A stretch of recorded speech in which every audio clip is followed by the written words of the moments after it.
6월 11일 새벽 예배를 시작하겠습니다. 사도신경으로 우리의 신앙을 고백하시겠습니다. 나는 전능하신 아버지 하나님, 천지의 창조주를 믿습니다. 나는 그의 유일하신 아들, 우리 주 예수 그리스도를 믿습니다.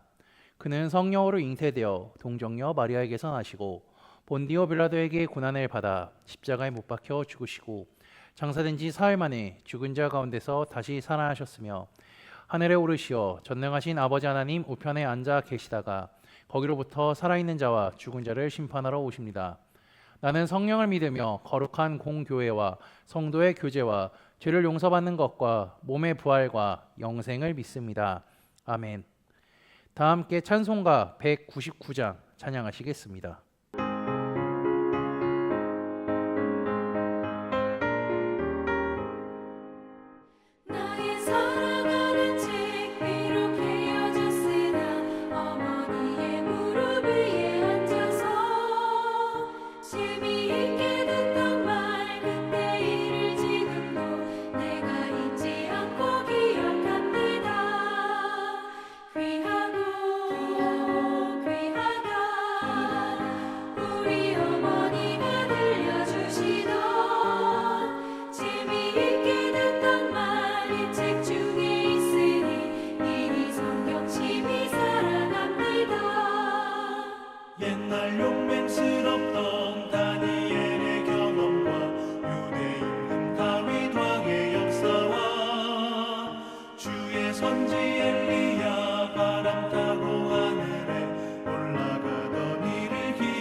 오늘 우리에게 주시는 하나님의 말씀은 사도행전 19장 8절에서 20절까지입니다.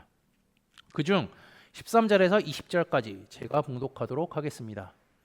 이에 돌아다니며 마수라는 어떤 유대인들이 시험삼아 악이 들린 자들에게 주 예수의 이름을 불러 말하되 내가 바울이 전파하는 예수를 의지하여 너희에게 명하노라 하더라.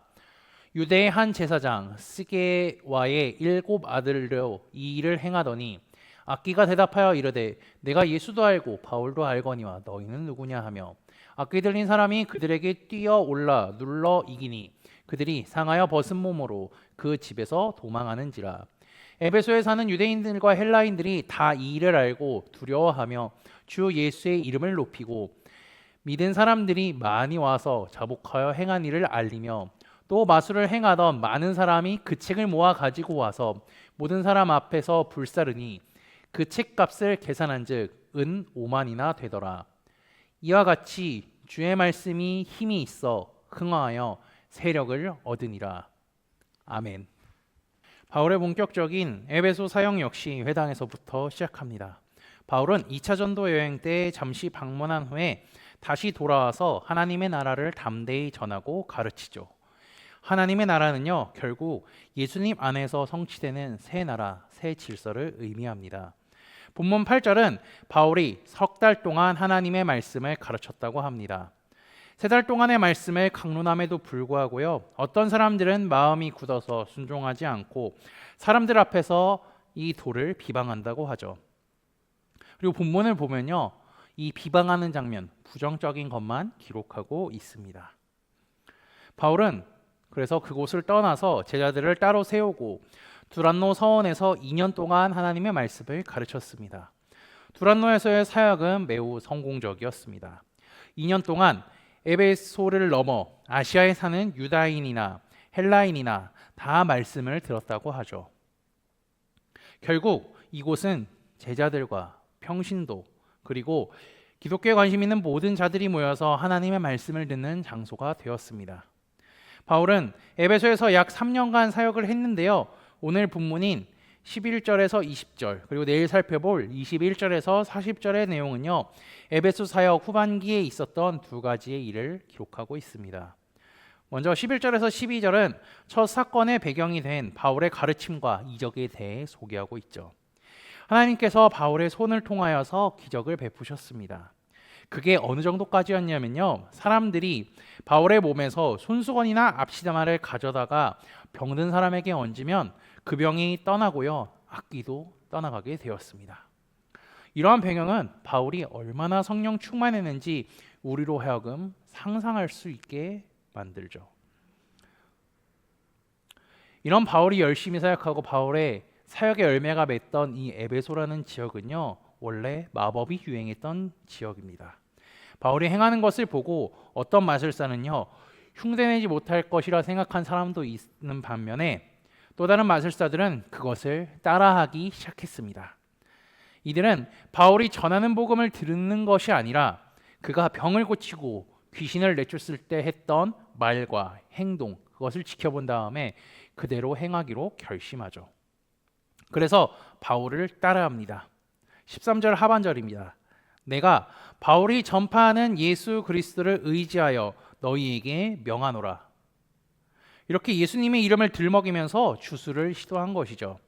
이것은 몇 사람의 문제가 아니라 너도 나도 예수님의 이름으로 축기를 하려고 했습니다. 그런데 마술사들만 한 것뿐 아니라 유대 제사장 스게야와 7 아들들도 이 일에 동참했죠. 이들은 귀신 들린 사람의 집에 찾아가 그를 향해 바울과 예수님의 이름으로 명령했지만 귀신으로부터 충격적인 대답을 듣습니다. 내가 예수도 알고 바울도 아는데 너희는 누구냐? 귀신은 테마 방법에 굴복하는 것이 아니라 축기를 행하는 자의 권세에 무릎을 꿇죠. 축기는 모방으로 만들어낼 수는 없습니다. 그 능력의 출처는 오직 예수님뿐입니다. 스게와 아들들은요 예수님의 이름을 망령되이 사용하고 있었기에 귀신은 그것을 정확히 알고 있었던 것이죠. 그들은 놀랐습니다. 바울과 같이 따라한다면요 그 능력이 자신들에게도 나타날 줄 알았는데 아무런 반응도 없고요 오히려 바울이 했던 것과 정반대의 반응을 경험하게 됩니다. 귀신은 압도적인 힘으로 그들을 단숨에 제압합니다. 그들은 상처 입고 벗은 채로 혼비백산이 되어서 도망가는 수모를 겪게 되죠. 이 사건은요 에베소를 발칵 뒤집어 놓았습니다. 바울의 능력을 특출한 마술로 치부해온 유대인들과 헬라인들이 이 사건의 내막을 듣고 두려움에 휩싸이게 되었죠. 이 두려움은요 함부로 모방하려는 시도를 단념하게 만듭니다. 익숙한 마술로는 경험할 수 없는 신비를 맛본 이들이 예수님의 이름의 능력을 실감하고요 그 이름을 높이기까지 합니다. 많은 사람들이 이 사건으로 인해 예수님의 이름을 믿고 바울 앞에 나와서 자신들의 했던 일을 자백합니다. 자신들의 했던 일들에는요 예수님의 이름을 마술의 행위로 사용했을 뿐 아니라 자신들이 이제까지 해왔던 마술에 대한 일도 포함되고 있죠. 고백과 자백을 통해 그들은 새로운 행동을 하는데요 자신들이 소장해온 마술책을 가지고 와서 모든 사람 앞에서 불사릅니다. 자신들의 마술 행위가 얼마나 헛되고 위험한 일인지 깨달은 것이죠. 그들의 삶의 방향은 완전히 바뀌었습니다. 더 이상 옛 방식의 지침서는 필요가 없게 된 것이죠. 지금은 책값이 많이 저렴하지만 당시의 책은요 고가여서 부자나 소장할 수 있었던 것이었습니다. 그리고 본문은 이 책값이 은 5만이나 된다고 말하고 있죠. 바울의 복음 전파와 능력은요 에베소의 마법과 차원이 달랐습니다. 이를 본 에베소 사람들이 복음으로 회심을 했고요, 주의 말씀은 힘이 있어 흥왕하여 세력을 얻게 되었습니다. 마법이 흥행했던 에베소에서 바울이 복음을 전했습니다.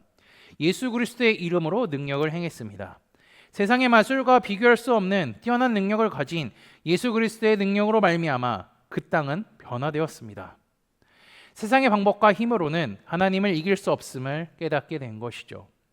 이것은 귀신들로 너무나 잘 알고 있었기에 에베소의 마술사들과 수많은 사람들은 바울이 전한 복음을 듣고 예수님을 믿게 된 것입니다. 복음을 통해 개인의 운명이 바뀌었을 뿐 아니라 소아시아의 수도인 에베소 전체를 바꾸기 시작했습니다. 직업으로 마술을 행하던 사람들이 회개하고요, 직업을 바꿔 오직 하나님만 섬기는 그리스도인이 된 것입니다. 세상의 힘과 방법으로는요 하나님의 힘과 방법을 이길 수 없습니다. 복음이 선포되었던 에베소는 세상을 대표하는 마술이 하나님의 능력을 이길 수 없을 뿐 아니라 전혀 상대가 되지 않았죠.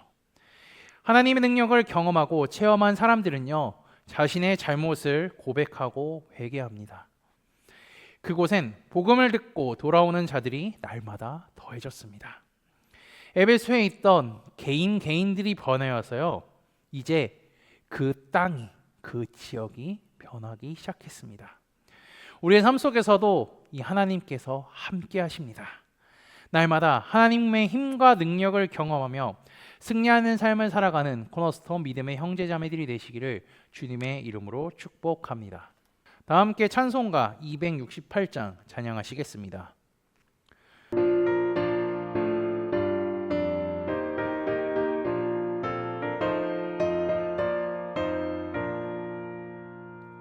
죄에서 자유를 얻게 하는 보혈의 능력, 주의 보혈, 시험을 이기고 승리하니 참 놀라운 능력이로다. 주의 보혈 능력이 또다. 주의 피 믿어. 주의 보혈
다 함께 기도하시겠습니다. 하나님, 오늘 하루도 예배로 시작하게 하시니 감사합니다. 날마다 말씀과 기도가 넘치는 삶을 살게 하시고 말씀을 주야로 묵상하며 그것이 내 입술에서 떨어지지 않도록 인도하여 주옵소서. 지난주의 말씀을 기억하며 기도합니다. 예루살렘은 하나님께서 눈과 귀를 두시고 마음을 두신 거룩한 성전임을 기억하게 하옵소서. 하나님께서 예루살렘에 성전을 택하시고 그곳이 하나님께 예배하고 기도했던 곳임을 기억하게 하시고 하나님의 거룩한 성전 예루살렘을 기억하고 사랑할 뿐 아니라 그곳에 평안이 넘치도록 우리가 기도하게 인도하여 주옵소서. 세상의 마술은 하나님의 힘을 이길 수 없음을 말씀을 통해 배웠습니다. 나의 삶에 복음으로 충만한 삶을 살아가게 하시고 세상의 힘과 능력이 아닌 오직 주님만 의지하며 살아가게 인도하여 주옵소서. 나의 삶을 주장하시고 내 삶의 주인 되신 예수 그리스도의 이름으로 기도합니다. 아멘. 이 시간 합심으로 기도할 제목들을 나눕니다. 먼저 깨어있는 신앙과 하나님 나라를 사모하고 주님의 다시 오심을 기다리며 살아가도록 기도하시고 지금 당하고 있는 어려움을 극복할 수 있는 믿음과 지혜를 위해 기도하시기 바랍니다. 그리고 지난주에 들었던 말씀을 기억하며 기도하시고 교회를 이끌어 가시는 담임 목사님과 사역자들을 위해 기도해 주시기 바랍니다. 오늘 저녁에 있을 사사기 성역 공부와 목요일에 있을 여호수아 목회자 세미나를 위해서 속으로 번들을 위해 각자 가지고 계신 기도의 제목들을 놓고 기도하시기를 바라며 오늘도 주 안에서 승리하십시오.